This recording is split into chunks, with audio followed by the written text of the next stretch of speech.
Good morning, everybody. This is old Granddaddy here again.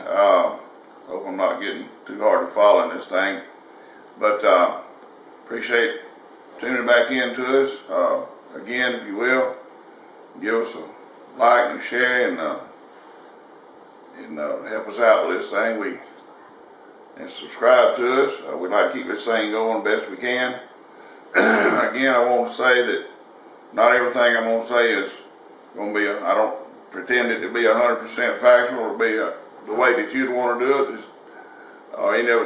Some of it may just be my opinion, but that's the way that I see it, and that it's worked well for me through my lifetime. A lot of it's been proven to be right, but mostly just for entertainment purposes anyway, and hopefully someone can learn something or give you something to reminisce about or think about. I think last time I was talking about my granddaddy's funeral and how we had so many of our black friends there. And I know people refer to, there's been all kind of labels put on all kind of people, but I like to, everybody's American to me until they prove they're not worthy to be an American. And then I'll just try not to deal with them. But as far as I'm concerned, we're all Americans. I know growing up, two of my best little buddies in the world, they're about a mile and a half down the road from us, down there in what they call the quarters, but spent a lot of time with them. Zeke and Paul, good dear friends of mine when I was little. Don't really ever know what come of them, but there's no telling that the time we spent and the buffalo we've shot and the Indian wars and the soldiering and stuff we've done as little fellas growing up. Spent a lot of time together, took bread together, stayed overnight with each other at our homes, where they were at my house, I was at their house, whatever.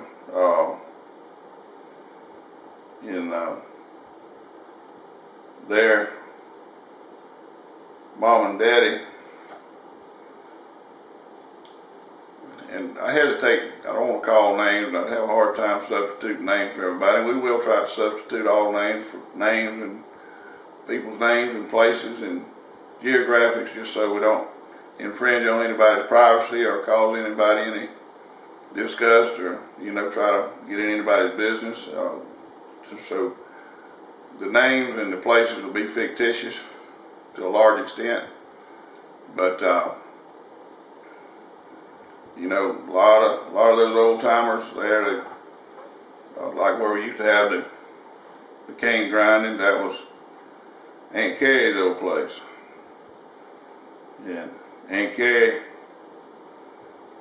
she was a precious woman, and I don't know anybody in the whole world could make tater pie like Aunt Carrie can make. And she was really, really something. But we had many good times down there with them. I believe his name was David, Aunt Hazel. They had children. They had some children that were my daddy's age, and they had some children that was my age. I think there must have been about 20 of them. Big happy family. Daddy thought a lot of them. We spent a lot of time together. I don't know how many times Daddy would, after old David died, Hazel loved to fish. And like I say, all these names are made up names, but the people are real. And she loved to fish, but she was pretty old by then. And she was always a big woman. A real big woman. And anytime it was where Daddy was going somewhere that worked, you couldn't get her in the boat. And she couldn't swim, so we were about to do that, but she loved to bank fish, and we did a lot of bank fishing. I remember one time in particular, I don't know how I got off on this rabbit trail, but it's kind of funny. I was a little fella, myself and my mother and my daddy and Hazel went with us, and we got to a place down at the river, and a place that Daddy carried us fishing a lot of times, and the water had been way up high for a long time. It had gone back down, and there was mud everywhere. But we got on the edge of a little old creek there running into the river, and Daddy fixed a place there, pulled up a log and set up a place there with one down low, one up high where she could lean back, and got her there and helped her get set down where she could fish. Had a big old long fishing pole and can of worms, and she was in a good spot. She was in a good spot to fish. Wasn't gonna pull one out every time, but what you caught there'd be a pretty doggone good fish. And so Daddy, he walked on down a little way, and he got off on a little deeper spot of water there, off from the sandbar. By then it was still covered with mud too. Every time the water come up and went back down, it was all covered in mud for a while. And in a minute, we heard the awfulest commotion, and Hazel decided she was going to go down there where Daddy was fishing, because she thought he'd catch more fish. And here she come down that mud bank. It wasn't real steep, but it was too steep for her to try to navigate. And she come down that thing. It looked like slow motion. I know it didn't take long, but it seemed like forever. She was hollering at Daddy. She called him, his name was Gary, but she called him Jerry. Lord, Jerry, catch me, catch me. And where she was headed, she wound up down on that sandbar, which wasn't nowhere for her to go. She wasn't going to get hurt.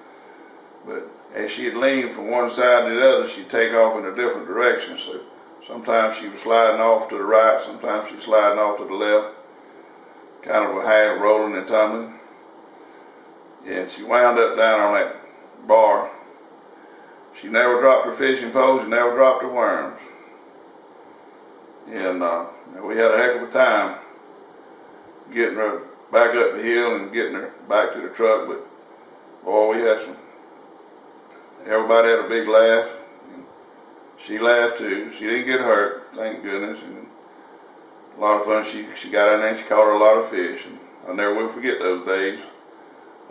Just plain people being with plain people, just having plain, clean fun, and at the same time being able to bring something home to put on the table. Back then, that was about as good as you'd get. But anyway, I got the signal here. I got to sign off, and she tell them don't get these things too long. So y'all come back and give us. Don't forget to give us a like and a share, and get back to us and help us keep this thing going. And subscribe. Grandma always remind me, say subscribe. I don't know much about none of it, but she said that's what I'm supposed to do. So give us a like and share and subscribe if you will. We appreciate your time and attention, and I know your time is valuable. And we're going to discuss many, many things as the years go on, and hopefully I got some years left, I don't know, but having fun anyway. So give us a look-see and watch for us again. And if you miss an episode, you can always go back and catch up and look. It'll all still be there. And we love you.